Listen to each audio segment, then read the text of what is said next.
Buenos días a todos. Bienvenidos a nuestro seminario del día de hoy de litigio a la carta. Ya completamos 80 asistentes, entonces ya vamos a dar inicio a esta sesión. Muchas gracias a todos por su interés en participar y pues nos ha agradado mucho la gran acogida que ha tenido esta actividad del día de hoy.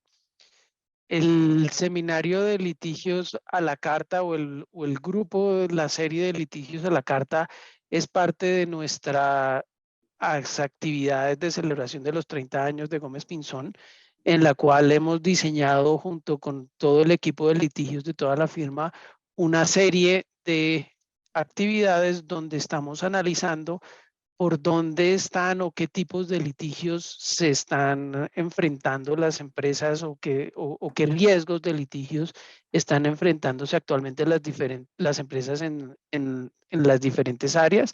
Hace un par de semanas tuvimos el primero de estos seminarios que fue el de la parte de impuestos del área tributaria y este es nuestro segundo seminario de la serie.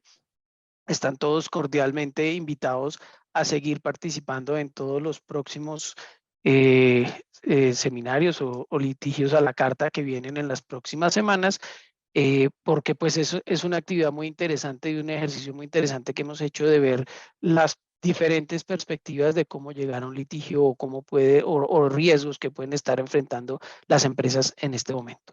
Entonces, bienvenidos todos. No pierdo la oportunidad también para invitarlos a que descarguen nuestra aplicación GP App, que está disponible en las diferentes plataformas. Allí encuentran información, allí encuentran también recordatorios y fechas importantes, actividades que estamos generando nosotros. Entonces, pues los invitamos a todos a que las descarguen y hagan uso de ellas y nos den retroalimentación si en algo ven que podemos mejorar nuestra aplicación. El día de hoy estamos acá junto con Valentina Manrique, que Valentina es asociada de senior de nuestro grupo de práctica de litigios de propiedad intelectual y competencia, y estoy yo que soy el socio director del grupo de esta práctica. Y nos vamos a centrar en el día de hoy en lo que estamos enfrentando o los diversos tipos de litigios que estamos enfrentando y manejando en la Superintendencia de Industria y Comercio. La agenda que tenemos preparada para hoy es hablar de las diferentes delegaturas y de los diferentes frentes de la superintendencia, todos los temas de consumidor, competencia, metrología, datos personales, propiedad industrial y lo que comúnmente se llama SIC Facilita o los métodos alternativos de solución de controversias que administra la superintendencia, donde específicamente pues hablaremos de SIC Facilita. Entonces, sin más preámbulos, vamos a arrancar. Cualquier pregunta o cualquier duda que tengan en el chat abajo la pueden hacer y nosotros estamos pendientes del chat para atender las preguntas. Igual, estas memorias se van a compartir para todos los asistentes, van a estar disponibles para todos, tanto la presentación como la grabación de este video, de esta sesión. Entonces, pues a todos les compartiremos esto. Como todos ustedes, y ya ahora sí, sin más preámbulos, entramos en materia. Como ustedes muy bien lo saben, la Superintendencia de Industria y Comercio, pues es una entidad que tiene unas amplísimas facultades, es una entidad superpoderosa, llamémoslo así, que tiene unas muy amplias facultades en diferentes sectores, en diferentes áreas. En otros países, la Superintendencia de Industria y Comercio sería 3, 4 o 5 autoridades diferentes.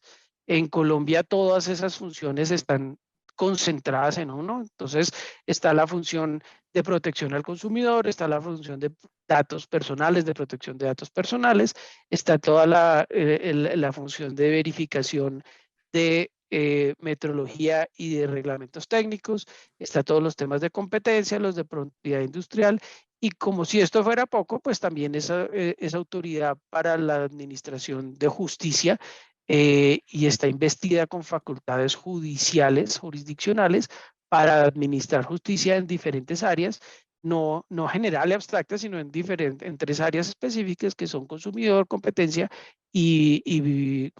consumidor, competencia y propiedad industrial.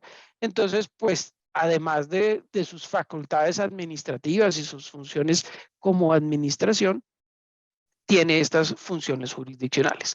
Entonces, pues como bien como ustedes lo saben, pues es una autoridad con amplísimas facultades que además lo que hemos visto en los últimos tiempos es que actúa muy articuladamente. Es decir, cuando está la superintendencia interesada en una empresa, en un tipo de industria, en algo, casualmente llegan desde diferentes frentes de la Superintendencia de Industria y Comercio a las empresas a empezar a hacer requerimientos desde las diferentes camisetas que tiene la superintendencia. Entonces llegan a hacer preguntas por consumidor o llegan a hacer preguntas de datos personales o por competencia o por los tres al tiempo, pero lo que sí podemos decir y ver nosotros como asesores de tantas empresas es que lo que vemos es que no actúan como si fueran 4 o 3 o 5 entidades distintas, sino como una sola autoridad. Y eso es muy importante porque eh, si bien puede que jurídicamente y en estricto sentido la información no pueda fluir de una delegatura a otra, lo que vemos en la práctica es que como actúan coordinadamente, de alguna forma las cosas internamente sí fluyen o internamente sí se comunican, y pues es muy importante en unas estrategias que uno tenga para cualquier tipo de litigio o cualquier tipo, independientemente de la industria en que esté, pues hay que pensar en esa articulación de la autoridad. Hay que pensar que sí están actuando articuladamente y que una respuesta que uno diga acá, pues debe ser consistente con la otra que está diciendo en el otro lado, y uno no puede andar haciendo afirmaciones inconsistentes o todo debe corresponder a una sola estrategia en general. Adicionalmente, tenemos que pensar que viene en la próxima semana unas elecciones. No sabemos quién va a ser el próximo presidente de la República, pero el cambio de gobierno viene sí o sí con un cambio de, eh, de, de, de forma de gobernar, un cambio en la forma en que va a administrarse la Superintendencia de Industria y Comercio, porque finalmente no va a haber una continuidad ni en partidos, ni en políticas, ni en gobierno. Entonces, pues esta va a ser una entidad que sí o sí va a jugar un rol determinante dentro de ese nuevo estilo de gobierno, cualquiera que este sea. Obviamente, pues no será lo mismo en uno o en otro gobierno, pero lo que sí es claro es que es una entidad tan poderosa, con tantas facultades, que no toca modificarla ni reformarla para ejercer tales facultades de inspección, de vigilancia, de administración, de intervención, pues va a ser claramente una herramienta de administración en el próximo gobierno. Y entonces, siendo así, pues es muy importante entender qué es, cómo funciona, qué facultades tiene, qué está haciendo, qué ha venido haciendo, y por eso el motivo de esta presentación. Sigamos adelante entonces.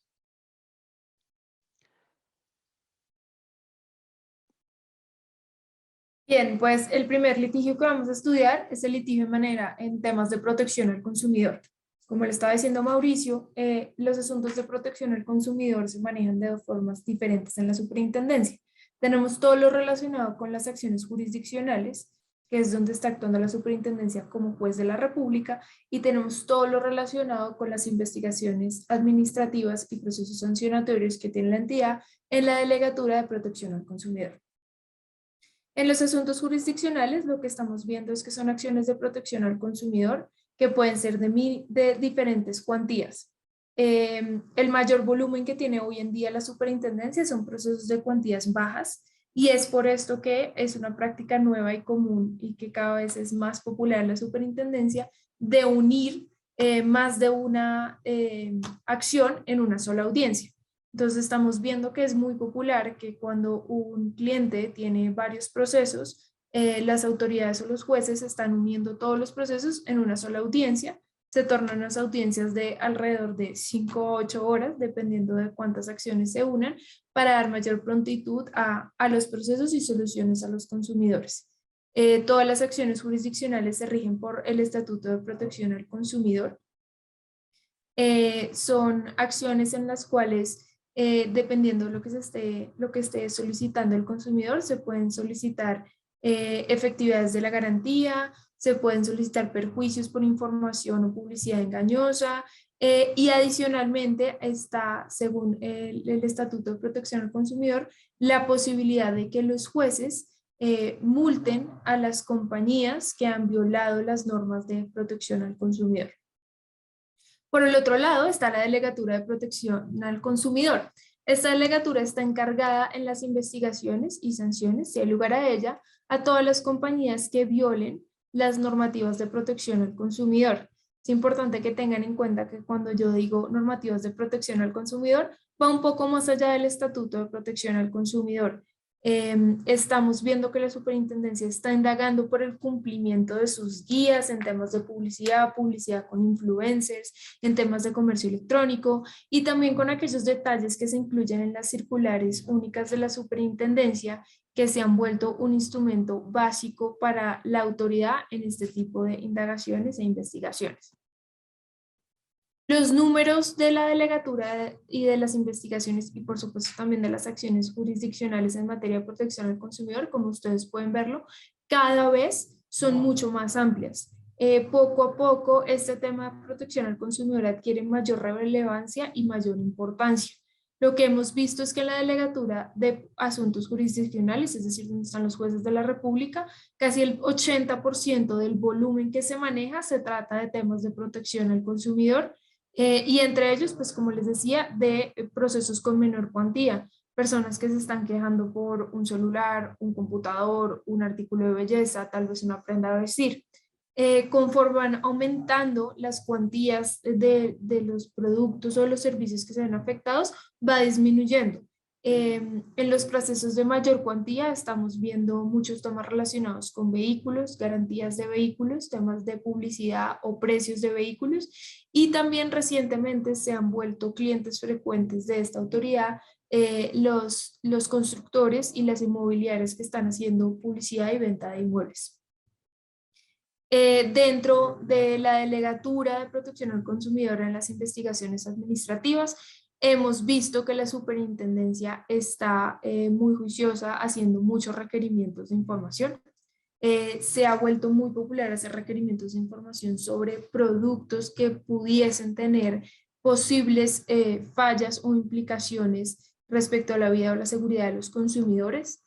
La Superintendencia de Industria y Comercio se ha conectado con el red de autoridades de protección al consumidor a lo largo de Latinoamérica y ha generado una alianza de forma tal que cualquier falla de un producto que se reporte en un país que hace parte de esta comunidad inmediatamente llega a oídos o a la información de esta autoridad colombiana, y estos están indagando, están haciendo muchas preguntas sobre garantías, están haciendo muchas preguntas sobre información y publicidad. En asuntos jurisdiccionales, hemos visto que los procesos se están demorando un poco más de lo normal, pero igual están haciendo un ejercicio muy juicioso en cerrar cuantos productos pueden. Hay un esfuerzo muy grande por lograr conciliaciones y métodos de acuerdo entre las partes antes de lograr las decisiones, pero igual se están produciendo un alto número de decisiones jurisdiccionales. Es importante que tengan en cuenta que estos procesos de los que yo les he venido hablando, de mínima cuantía, de valores muy pequeños, cosas del día a día, son procesos de única instancia, en los cuales la decisión final de la superintendencia, pues no hay un método para poder llevarlo a un tribunal superior para discutir el análisis o la resolución que ha dado la Superintendencia de Industria y Comercio. Hemos también visto que en los casos donde sí hay segunda instancia, en los procesos de mayor y menor cuantía, que son volúmenes mucho más altos, temas de vehículos, temas de bienes inmuebles, tal vez, digamos, equipos con un mayor valor, donde sí hay segunda instancia y los tribunales y los juzgados están revisando las decisiones, los tribunales superiores o los jueces superiores han considerado o, digamos, validan las decisiones de la superintendencia en un 79.5%. Esta es una cifra muy buena que corrobora que las decisiones que hoy en día está tomando la superintendencia están cumpliendo con los fundamentos, digamos, legales y procesales que tienen este tipo de actuaciones. Temas importantes que estamos viendo para que tengan en cuenta. En tema de investigaciones administrativas, la superintendencia está muy concentrada en los temas de servicio postventa. Está clarísimo que un buen servicio postventa, una buena atención de quejas y reclamos, reduce de manera significativa las quejas que pueden llegar de los consumidores, y a menor número de quejas les garantizo que habrá un menor número de procesos y también indagaciones, requerimientos de información e investigaciones de la autoridad. Hemos visto que hay un número altísimo de requerimientos de información de la superintendencia preguntando si se informó debidamente a los consumidores cuáles eran los medios para presentar peticiones, quejas y reclamos, si esas peticiones, quejas y reclamos efectivamente se están atendiendo.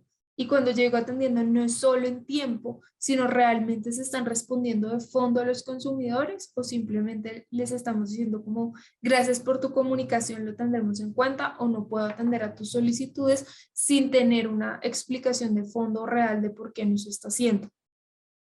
También están haciendo un ejercicio muy juicioso en el deber de información que tienen los productores y los proveedores de la cadena de distribución.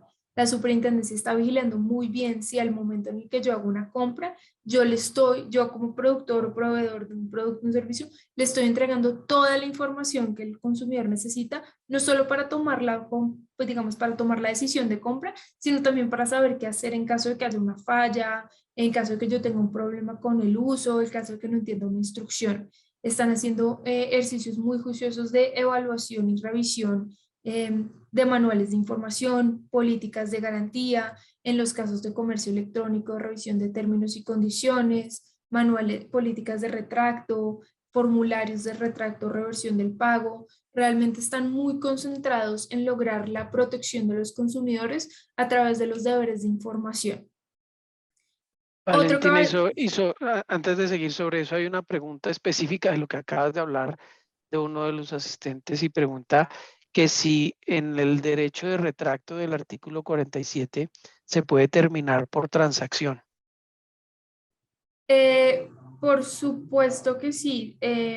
Si el asunto está en una reclamación previa, se puede atender incluso a la solicitud pues con un acuerdo, cumpliendo, pues en principio deberían cumplirse los términos de retracto que trae la ley.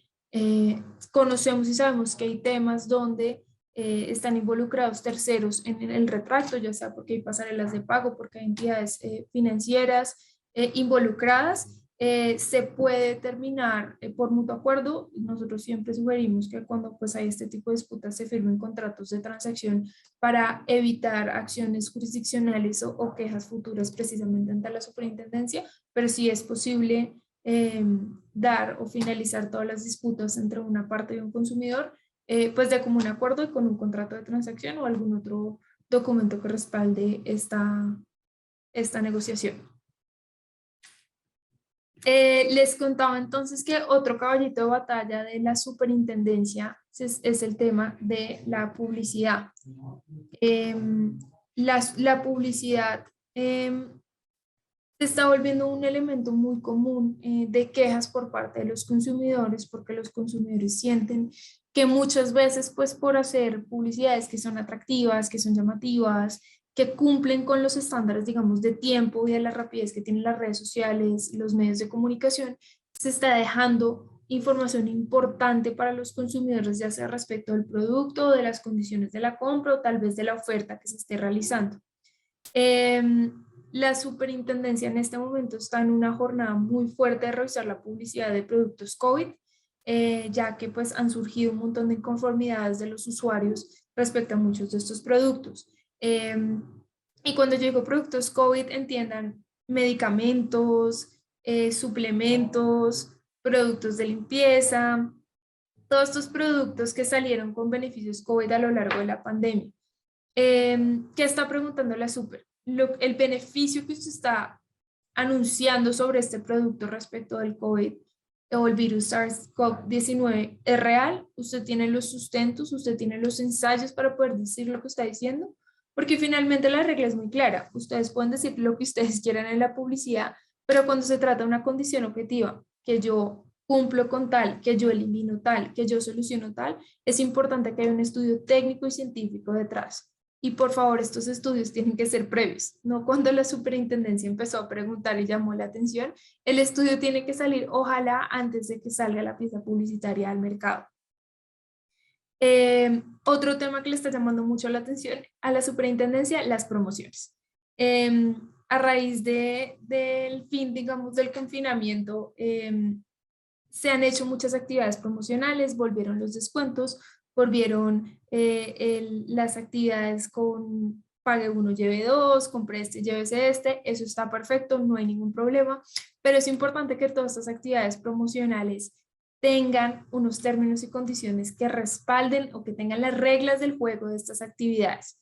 Es muy importante que estos términos y condiciones estén publicados donde ustedes quieran, en su página web, en su red social, pero que siempre estén publicados para que alguien que tenga una duda, una inquietud, que tenga un problema con el desarrollo de la actividad, pueda consultarlo, sepa qué reglas está teniendo y se puedan solucionar los problemas que surjan con los consumidores. Como un tip general, por favor, cuando saquen publicidad relacionada con actividades y juegos promocionales, no la dejen solita, por favor siempre llámenos o pónganle un disclaimer de aplican términos y condiciones. Ese pequeño disclaimer suele solucionar muchos problemas cuando hay disputas con los consumidores respecto de inquietudes o dificultades en la ejecución. Veo una pregunta.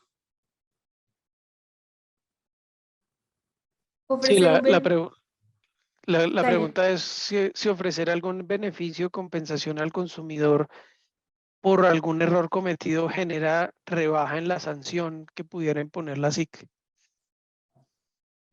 Bien, llegar a un acuerdo con un consumidor en principio tiene pues una gran ventaja y es que tú podrías evitar un asunto jurisdiccional. Si esto fuera una queja y hubiese una investigación administrativa, en principio si tú lograras probar que cumpliste, digamos, en la mayor brevedad posible con los eventuales daños o inconformidades que pudiste haber generado y o que no hay un daño al consumidor porque se subsanó el error o la situación, eso sí debería ser considerado como un atenuante de una sanción. Si uno puede subsanar estos errores antes de que toque contestar un requerimiento o unos descargos, pues por supuesto que está mucho más recomendado hacerlo, porque así tú le dices a la autoridad, pasó tal y tal y tal, yo hice esto para subsanar el error, ya no hay más errores, he tomado todas las medidas del caso y eso siempre puede ser una estrategia que puede funcionar. Por supuesto, pues todo hay que evaluarlo dependiendo del caso en concreto, de la situación y del error. Pero sí es posible y en algunos casos sí funciona como un atenuante de las sanciones. Y hay otra de si basta enviar los términos y condiciones en un correo o siempre deben estar publicados. Juanita, nuestra recomendación es que siempre estén publicados y estén publicados al público en general si es una actividad masiva. Por supuesto, tener la constancia de envío a los consumidores siempre es bueno porque tú puedes demostrarle a la autoridad de que tú efectivamente sí le informaste a los consumidores, que entregaste la información relacionada un poco con las reglas del juego, de la actividad o del beneficio, lo que sea, pero siempre es bueno tenerlo publicado. Si usted, digamos, es una compañía que tiene actividades frecuentes, nosotros siempre recomendamos tener una página, una sección, un hiperlink de su página web donde estén publicadas las actividades promocionales que han realizado, sus términos y condiciones. Con eso ustedes cumplen con el requisito de información. Si hay algún inconveniente, si hay algún requerimiento posterior, por favor tengan en cuenta que toda la publicidad, la información relacionada con la publicidad debe almacenarse por un término de 3 años. Muchas veces hay cambios en tecnología, hay cambios en personal y se empieza a perder la trazabilidad documental. Entonces, si ustedes tienen una pestaña en su página web o si tienen guardado en alguna parte todos los términos y condiciones, la vida va a ser un poco más fácil para los consumidores y para ustedes en caso de que haya un requerimiento.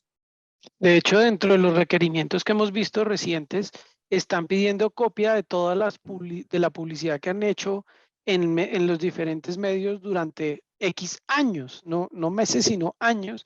Y por eso Valentina hablaba de guardar la publicidad que se haga y acuérdense que publicidad es todo.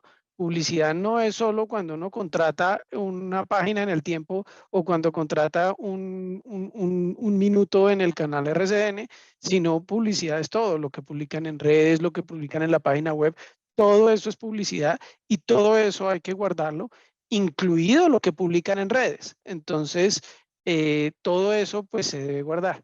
Por aquí hay otro par de preguntas sobre si es recomendable incluir el link que dirija el consumidor a los términos y condiciones o hasta incluir el disclaimer de que aplican términos y condiciones, Valentina.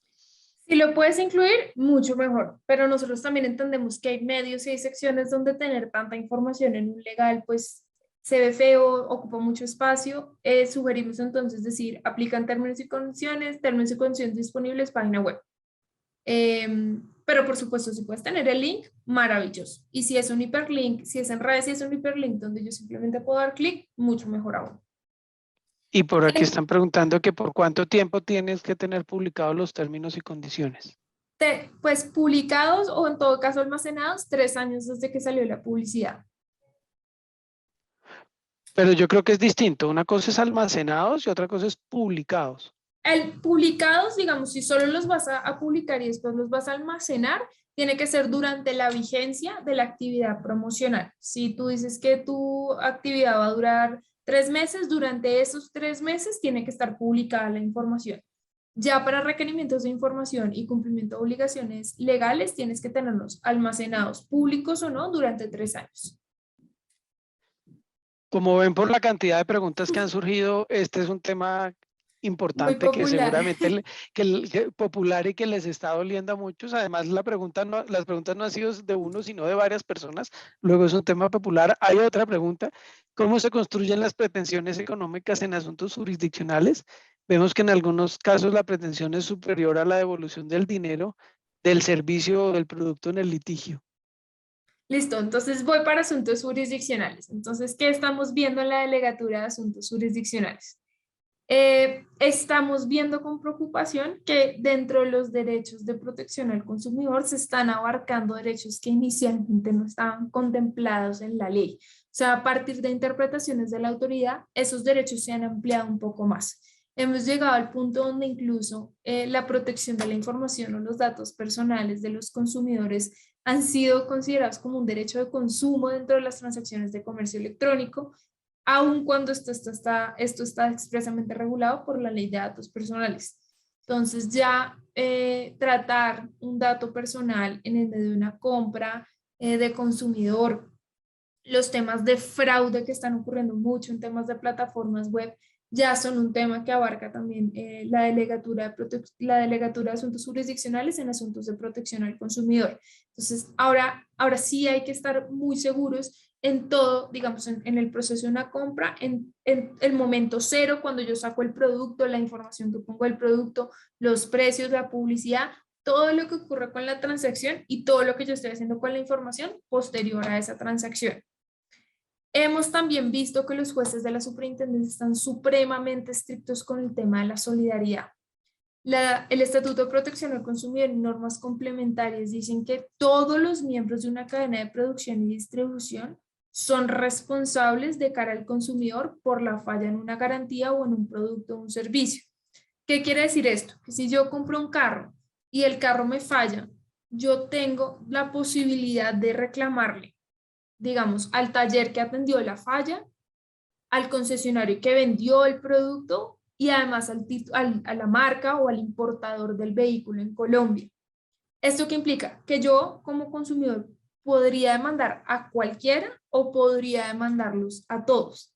y ya no es válida la excusa de parte de un miembro de la cadena decir esto no me compete a mí, esto le compete al importador o esto le compete al productor o le compete netamente a quien hizo la reparación.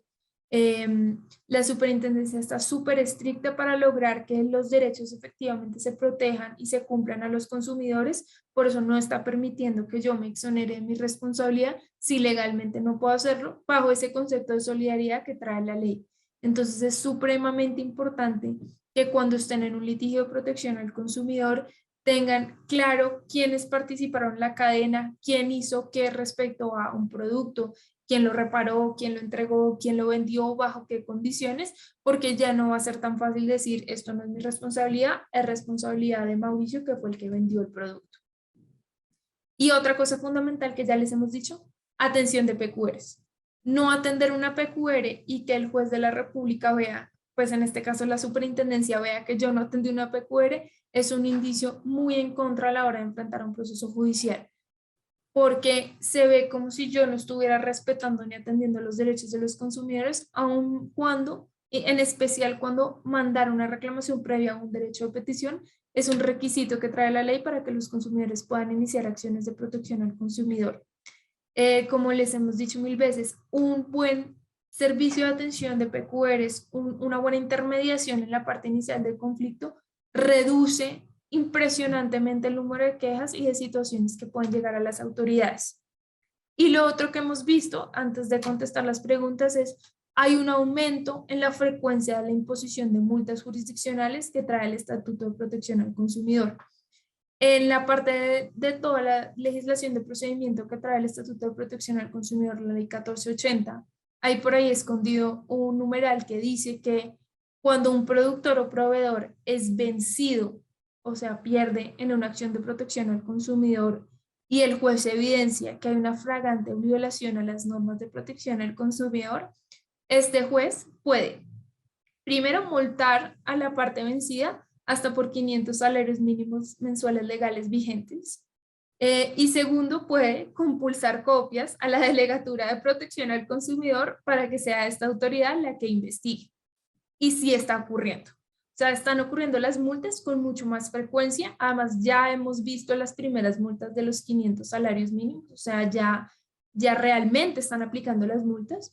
Y si ustedes se ponen a pensar, les doy un ejemplo, por una demanda de un vehículo y el vehículo valía 90 millones de pesos y yo me pongo a pelear, muchas veces la contingencia no va a ser los 90 millones de pesos que yo tendría que eventualmente pagar o devolverle al consumidor o negociar, sino que hay una contingencia de 90 millones de pesos más una posible multa de 500 salarios mínimos mensuales legales vigentes. Entonces, hay que tener mucho cuidado en cómo yo llevo mis estrategias de defensa ante la autoridad.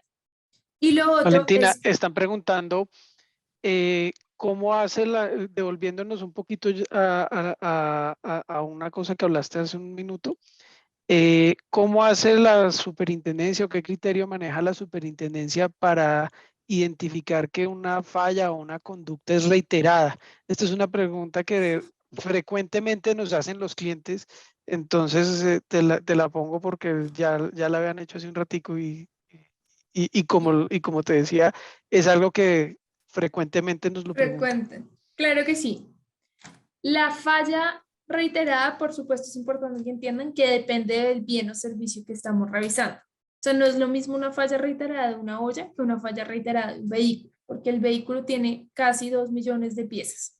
Entonces, lo que ha dicho la superintendencia es que hay que evaluar el producto y la falla que se está repitiendo.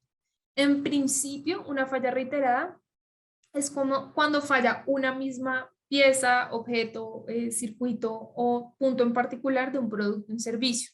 Sin embargo, en el caso de productos más complejos como un computador, como un celular, y en especial sobre vehículos, porque donde más se ha pronunciado la autoridad en tema de fallas reiteradas es en los casos de vehículos, cuando hay más de una falla, no implica que tiene que ser la misma falla, o sea, no siempre tiene que ser el mismo bombillo, el clutch, el motor, pero cuando esa falla se empieza a repetir independientemente de la pieza y están impidiendo el uso o el goce del producto, ahí estamos ante una falla reiterada. Entonces voy a volver al escenario de vehículos. Pues evidentemente no voy a lograr un cambio de un vehículo por fallas reiteradas si me está fallando el bombillo de iluminación interna del techo. Porque bien, si es una falla que está ocurriendo mucho, pues digamos que no me impide el uso o el goce del vehículo. Pero si yo estoy viendo que tengo una falla de testigos, después tengo una falla en la caja, después tengo una falla en el computador y después tengo una falla del motor, aunque no se trate del mismo componente que esté fallando, al final sí son fallas que están impidiendo el uso o el goce normal del producto y en ese caso en particular, la autoridad ha considerado que se entiende una falla reiterada del producto y que hay lugar, digamos, a la devolución del dinero o al cambio del producto, en principio según la elección del consumidor.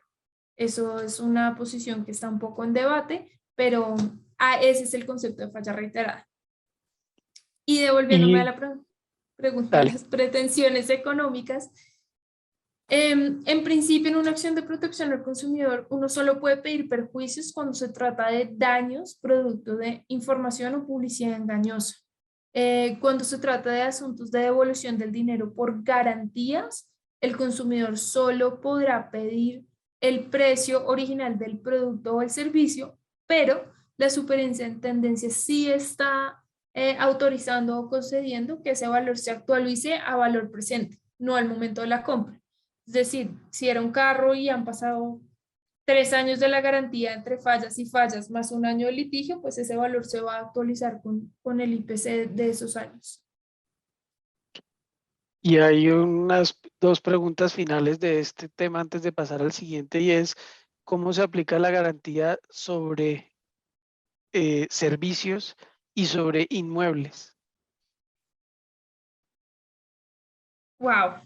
Bueno, sobre servicios es un poco más complejo. La garantía sobre servicios está un poco más diseñada que efectivamente se cumplan las condiciones que se prometieron sobre el servicio. Este es un tema que se está volviendo muy popular en el tema de los planes turísticos, que si yo te ofrezco que te doy 3 vueltas a la isla, pues efectivamente te tengo que dar 3 vueltas a la isla y si te digo que te voy a pasear en un yate, pues no te puede llegar una lancha a motor, pues porque no se están cumpliendo con las características, digamos, exhibidas del servicio que se está prometiendo. El debate de las garantías en el servicio es un poco más complejo porque hay que evaluar si el servicio sí se tomó íntegramente. Es un tema que hay que revisar con cuidado. Pues, yo creo que podemos revisarlo en una consulta posterior dependiendo del servicio en particular, pero es un tema un poco más de cuidado. En el tema de inmuebles, pues hay una regulación especial de la ley 1480 y por supuesto del Código Civil. Hay que revisar qué garantía está revisando los inmuebles, si está revisando un tema de acabados, un tema sí, de acabados, que es una garantía de un año, o si está revisando una garantía de estructura, digamos, de la construcción del inmueble, que pues que tiene otros términos y otras condiciones. Y pues también dependerá de la falla como tal que tenga el inmueble para ver si es un tema de garantía al consumidor o si ya hay que meterlo por un litigio de responsabilidad civil en otras autoridades. Bueno, sigamos. Pasando a otro, al siguiente capítulo que teníamos preparado, entonces tenemos el tema del litigio de competencia y al igual que en los temas de consumidor tenemos dos áreas o dos secciones de la superintendencia que están involucradas con dos funciones diferentes. Por un lado está la delegatura de asuntos jurisdiccionales y por el otro lado está la delegatura de la protección de la competencia. En asuntos jurisdiccionales, como hablábamos hace un momento, pues se manejan conductas de competencia desleal, acciones jurisdiccionales de competencia que tienen medidas cautelares, solicitud de daños y perjuicios. Ahí la superintendencia actúa como un juez de la República, tiene funciones de juez de la República y su rol o su función es proteger a los participantes en el mercado y a los consumidores porque está actuando como un juez de la República. Por el otro lado está la delegatura de protección de la competencia, donde ya la superintendencia actúa es con funciones administrativas. Luego el procedimiento ya no es jurisdiccional, sino administrativo sancionatorio. También está la parte de control de integraciones empresariales que está dentro de la misma delegatura. y donde pues hay investigaciones de oficio o a petición de parte, dependiendo del tema de que se trate. Los números de la Superintendencia de Industria y Comercio en la delegatura de la competencia, pues son los que más se publicitan. Casualmente, esta mañana la Superintendencia de Industria y Comercio estaba publicitando que esta superintendencia me refiero a este superintendente, hasta este momento ha impuesto multas de 575.000 millones de pesos. Son números muy grandes y estos números muy grandes se podían potenciar aún más con el cambio de ley que salió recientemente, donde las multas ya no tienen un tope en salarios mínimos como estaba antes, sino que el tope ya lo determina la misma empresa o el tamaño propio de la empresa. Entonces estas multas podrían crecer mucho más. Aquí están pues el número de denuncias, y estos son números que ha publicado la Superintendencia de Industria y Comercio, y que nuevamente pues se los dejamos, pero estos, como les digo, son los números más publicitados por lo grandes que son las superintendencias. Los superintendentes, siempre que terminan sus gestiones, siempre salen a mostrar los números de multas en competencia, porque pues siempre son números de este tamaño. Entonces sigamos Valentina, el siguiente slide. En asuntos jurisdiccionales también tienen unos números bastante importantes, tienen 211 demandas presentadas, y estos números no están tan actualizados, son de hace ya año y medio. Entonces, estos son los volúmenes. Hay un fuerte incremento en medidas cautelares, no necesariamente medidas cautelares decretadas, pero sí hay un fuerte incremento en medidas cautelares y en solicitud de pruebas extraprocesales, que ya vamos a ver en el siguiente slide en que están. Eh, y nuevamente estos son también números de la delegatura. Hay otro, al igual que en consumidor, o a diferencia de consumidor, el índice de confirmación de decisiones en el tribunal en materia de competencia es aún mayor. Si bien veíamos en el pasado era 79% en consumidor, aquí llega al 90%. Es bastante alto la confirmación de las decisiones en competencia desleal. Entonces, pues esto sí es un indicativo de cómo está decidiendo la superintendencia, y qué están viendo los jueces de lo que, o el tribunal de lo que decide la superintendencia. Entonces, temas importantes o aspectos importantes que estamos viendo acá: un muy grande o muy alto interés de la superintendencia en temas de tecnología, de telecomunicaciones, de insumos médicos. Vemos muchas preguntas, muchos requerimientos de información en estas industrias. Vemos recientemente, y por recientemente hablo en los últimos 2, 3, 4 meses, un incremento muy grande en requerimientos de información. Hemos tenido a muchos de ustedes, ahorita estaba viendo el listado de asistentes, a muchos de ustedes con requerimientos de información. Usualmente la superintendencia los está haciendo, pero en este último periodo hemos visto un incremento muy grande en esto, y son requerimientos de información cada vez más sofisticados. Cada vez la superintendencia tiene mejor conocimiento de cómo hacer requerimientos, de cómo preguntar, de cómo analizar la información que ella tiene para generar mejores requerimientos. Entonces, son cada vez más sofisticados los requerimientos. Eso sí, hemos visto un poco una disminución en las visitas administrativas. No estamos viendo que la superintendencia esté haciendo tanta visita como en periodos anteriores, pero sí en requerimiento de información.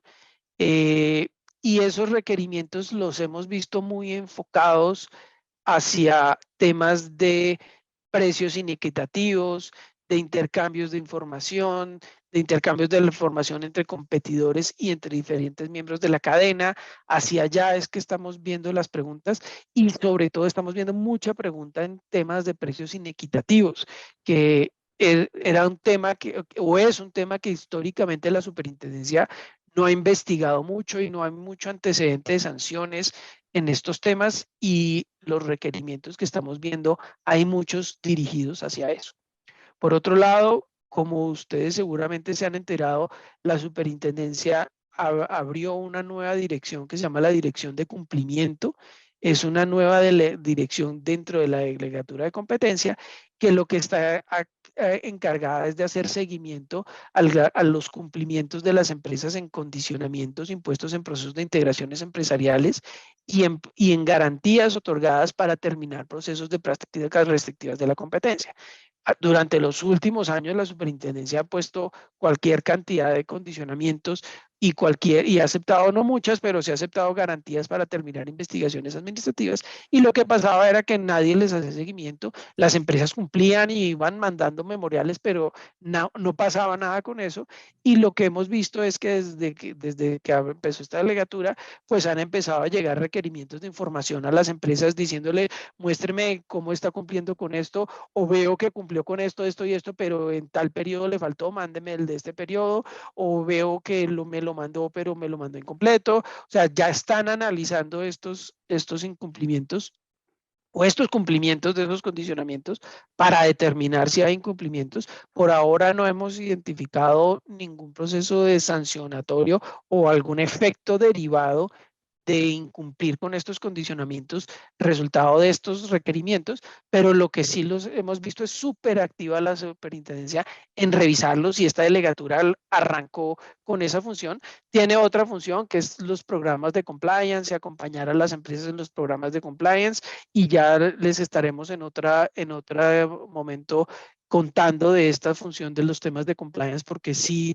hay un tema importante allí, pero todo el que tenga condicionamientos, todo el que tenga garantías para terminar procesos, es importante que le pare bolas si no lo está haciendo y se organice, porque la superintendencia ya está detrás de estos temas en este momento y lo estamos viendo actuar. Por otro lado, en temas jurisdiccionales, lo que hemos visto también a nivel superintendencia es que hay un altísimo volumen de pruebas anticipadas para pruebas en procesos de competencia, pues con la nueva forma de litigar, con los nuevos cambios en la forma de litigar, pues ya se necesita hacer mucha prueba y entonces hay mucha actividad probatoria previa a iniciar el proceso y tenemos para ustedes y para muchos otros clientes mucha prueba andando, entonces hay mucho testimonio, mucho interrogatorio, mucha inspección que se está haciendo. Desafortunadamente los tiempos de la superintendencia no son los mejores para esto. Hay un alto volumen de solicitud de medidas cautelares innominadas, es decir, no las tradicionales de embargo y secuestro, sino medidas cautelares un poco diferentes. Desafortunadamente también los tiempos de la superintendencia no son los mejores. Desafortunadamente los tiempos de la superintendencia en resolver esto no están ayudando mucho y esto está llevando a que muchas de las medidas cautelares estén migrando o las demandas estén migrando hacia juzgados porque desafortunadamente los tiempos no están dando. Pues el tema de Uber sigue dando vueltas porque el tema de la prescripción alrededor de esa acción de competencia pues fue muy sensible y ese tema todavía están dando vueltas porque ahorita se fueron ya en casación, entonces ese tema todavía sigue andando. Valentina, no nos queda mucho tiempo porque tu primer tema fue muy taquillero, entonces pasemos rápido a por y un par de minutos nomás porque el tema de datos también se está moviendo mucho, entonces para que no se nos vaya a quedar ese por fuera. Claro que sí, paso rápidamente por la Delegatura de Metrología Legal y Reglamentos Técnicos. Esta no suele ser una de las delegaturas que más movimientos tenga en esta entidad. Sin embargo, hemos visto un crecimiento importante de investigaciones, requerimientos y averiguaciones, en especial por el nuevo reglamento técnico de etiquetado de preempacados. Todavía no tenemos la primera apertura y sanción, pero ya están empezando a revisar. Están haciendo visitas en establecimientos de comercio alrededor de todo el país. Van, compran un producto, revisan las etiquetas, no hay conformidad, hacen requerimiento de información al productor y al vendedor del producto, no encuentran conformidad y están iniciando las investigaciones. Y también están haciendo muchas consultas y averiguaciones, y ya estamos viendo las primeras aperturas por el tema de los estudios técnicos de los certificados de conformidad de los productos.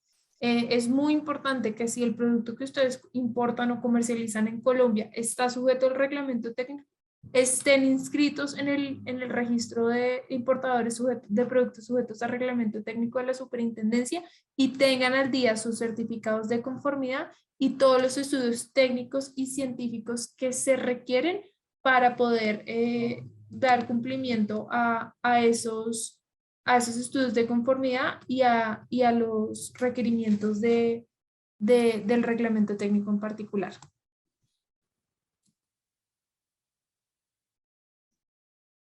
Como ustedes saben, entonces la Delegatura de Protección de los Datos Personales también ha estado súper activa. Ellos también tienen un proceso administrativo sancionatorio y lo que hacen es, es proteger los datos de los titulares de los datos personales. En esta delegatura, pues durante estos últimos años también hemos tenido mucha actividad. Hemos visto bastante órdenes administrativas en relación con la actualización y rectificación de la supresión y del bloqueo de datos personales, de la rectificación de supresión temporal de datos personales. Ahí hemos visto una altísima actividad, hemos visto un alto volumen de sanciones eh, eh, y visitas administrativas. Ahí sí hemos visto no mucha actividad, pero pues sepan que también las hay. En este tema de datos personales también hemos tenido bastante desarrollo en el tema de cookies.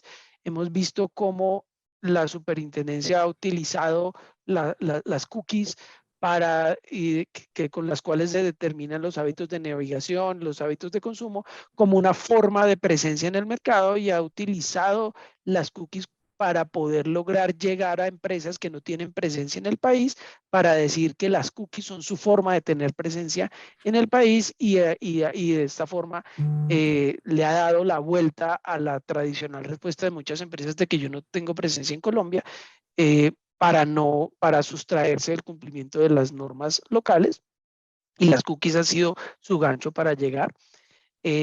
Hay un tema, hay muchas preguntas en temas de información financiera, ante centrales de riesgos, de los reportes, de las consultas. Este tema pues es y seguirá siendo fundamental. Ustedes vieron además que el año pasado, este año y el año pasado, pues hubo todo un debate acerca de un proyecto de ley que estuvo andando sobre el particular. Entonces, pues ese es un tema que es y seguirá vigente.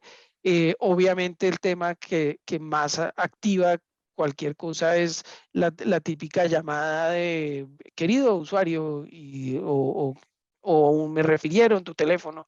Entonces, este tipo de publicidad está generando investigaciones, preguntas, cuestionamientos de cómo llegaron a esa información por el envío de publicidad y comunicaciones sin autorización del titular.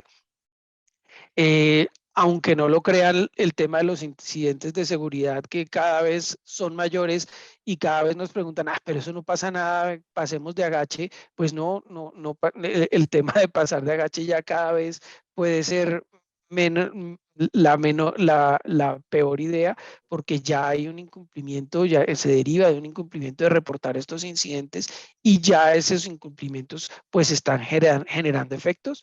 Entonces, es importante pararle bolas a todo el tema de incidentes de seguridad pues, que cada vez son más frecuentes debido a todos los temas de riesgos de ciberseguridad, de ciberataques.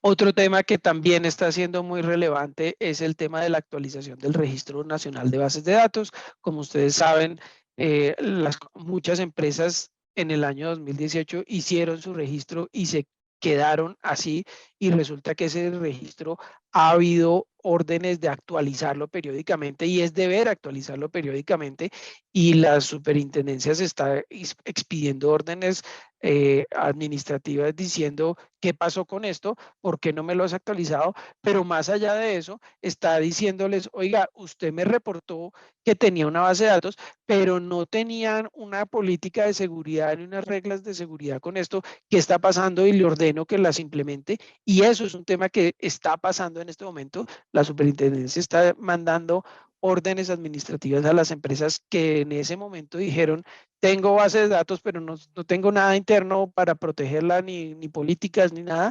Le está diciendo, bueno, a ti te toca tenerlo y les están dando unos plazos para cumplir con eso. Entonces, ese es un tema que está pasando en este momento a nivel superintendencia. En esto, como les decía, ha habido un gran número de órdenes administrativas en los últimos años. En los últimos 2, 3 años hemos tenido un gran volumen de esto, incluso a empresas que no tienen presencia en Colombia, tradicionalmente no han tenido presencia. Algunas de estas empresas están peleando o han peleado, se han defendido, han adoptado diferentes políticas, pero en general es un tema que está eh, muy de moda. La superintendencia ha salido a decir estas órdenes administrativas no son sanciones, son simplemente órdenes y por eso no lo estoy sancionando, simplemente le estoy diciendo que cumpla con esto. Aunque esto es una forma eh, vedada de terminar poniendo en cintura a muchas empresas que no estaban en el país porque les obliga a imponer unos procedimientos, unas conductas, unas reglas que finalmente son unas cargas para los administrados. Mauricio, tienes Eh, una pregunta de cookies. de ¿Cuál es la cookies. postura de la SIC? He visto últimamente que muchas empresas están notificando en su web sobre cookies, pero al estilo GDPR.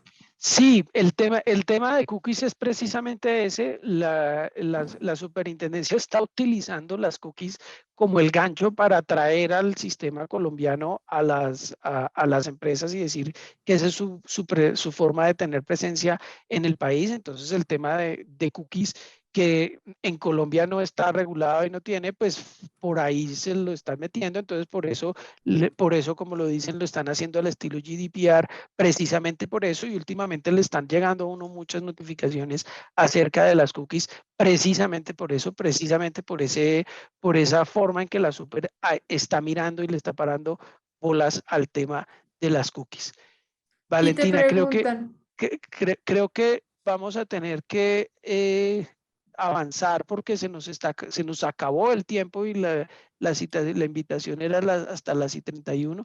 Lo que vamos a hacer es ponernos en la tarea de responderles a todas las preguntas que nos han hecho, pero sigamos porque pues nos queda un par de temas y tomémonos un par de minutos para todos. Ya veo que empezó incluso a bajar un poquito la asistencia porque se nos acaba el tiempo, entonces avancemos. listo, rápidamente tenemos los litigios de propiedad industrial. Los litigios de propiedad industrial también tienen dos ramas, tienen los asuntos jurisdiccionales, donde la superintendencia como juez de la República está llevando todos los asuntos de infracción marcaria. Estos procesos se rigen por el Código General del Proceso y la decisión 486.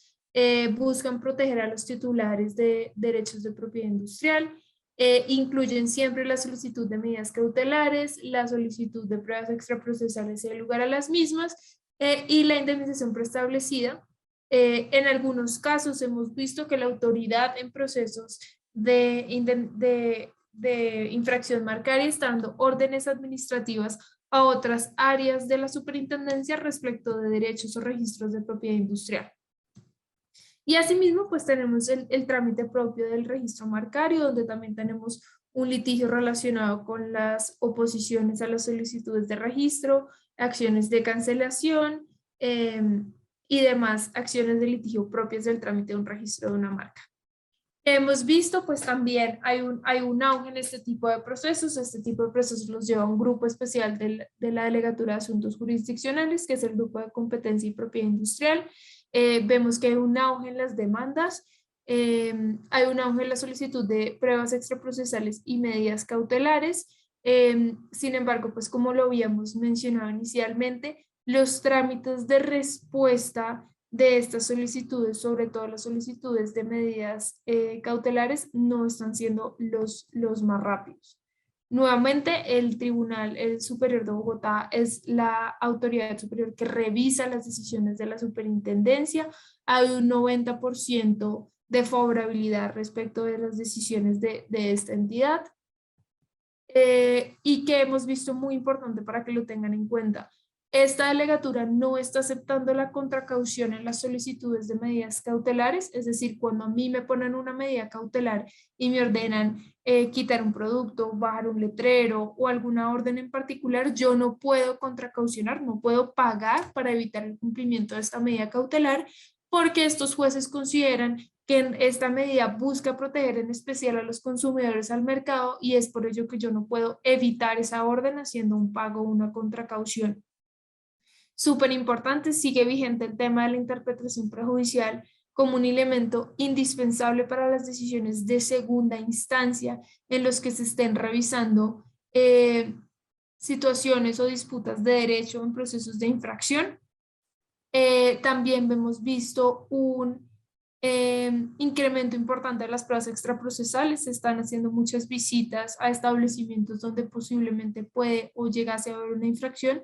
Y también hay pruebas extraprocesales a establecimientos de comercio virtuales. Ya no tengo que tener la tienda en físico pues para que se logren estas visitas. Se están haciendo inspecciones de páginas web, marketplace y sitios de comercio electrónico.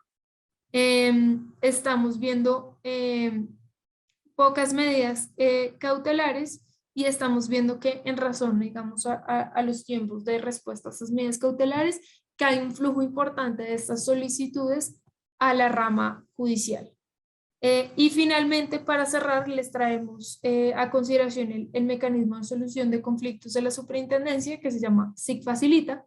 SIC Facilita es una plataforma de la Superintendencia de Industria y Comercio que está habilitada como un chat en el cual se inscriben, inicialmente está habilitada para asuntos de protección al consumidor.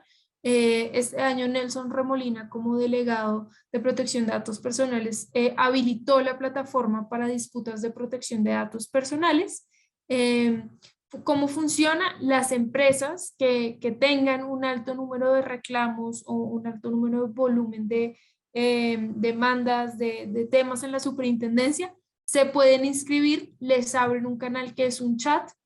A ese chat se inscriben los consumidores o los usuarios o los titulares de los datos personales, hacen las reclamaciones, se abre un espacio de diálogo en el que está un funcionario de la superintendencia, no es un juez, es simplemente un funcionario, están las dos partes y se busca llegar a un acuerdo.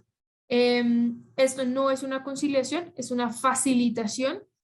Sin embargo, de producto del acuerdo que se logre llegar en SIC Facilita, pues se expide un documento donde están los acuerdos. Es una manera muy novedosa de solucionar situaciones cuando hay una disputa muy amplia, cuando hay un volumen muy amplio de quejas. Se está utilizando mucho, la superintendencia lo está patrocinando mucho, sobre todo ahora en el tema de reclamaciones de datos personales. En teoría lo prometen como una solución rápida, pues hemos visto que no siempre es tan rápido y que en todo caso si van a acercarse a esta herramienta, que es una herramienta buena para diferentes casos, pues hay que tener mucho cuidado en las estrategias que se usan de negociación, porque pues en todo caso es una plataforma de la autoridad, hay un contacto con un funcionario de la autoridad y pues también con terceros de la Superintendencia de Industria y Comercio. Creo que con ello. Con esto damos por terminado lo que teníamos preparado para ustedes. Queremos agradecerles a todos por su interés. La verdad, pues nos hemos volado todo ya del tiempo y todavía tenemos buena audiencia, entonces les agradecemos a todos su interés, su participación. Vamos a responder todas las preguntas que nos llegaron acá o si tienen alguna pregunta adicional, con mucho gusto también las atendemos. Aquí tenemos en el chat anotadas varias preguntas, entonces las vamos a responder. Pero nuevamente a todos, muchísimas gracias por su interés, por su participación, que estuvo súper activa el día de hoy. Entonces, muchas gracias y quedan invitados desde ya a la próxima sesión de nuestro litigio a la carta, que va a ser en un par de semanas y ya les llegará la convocatoria. Feliz día a todos y buenas tardes. Buenos días. Muchas gracias a todos. Chao.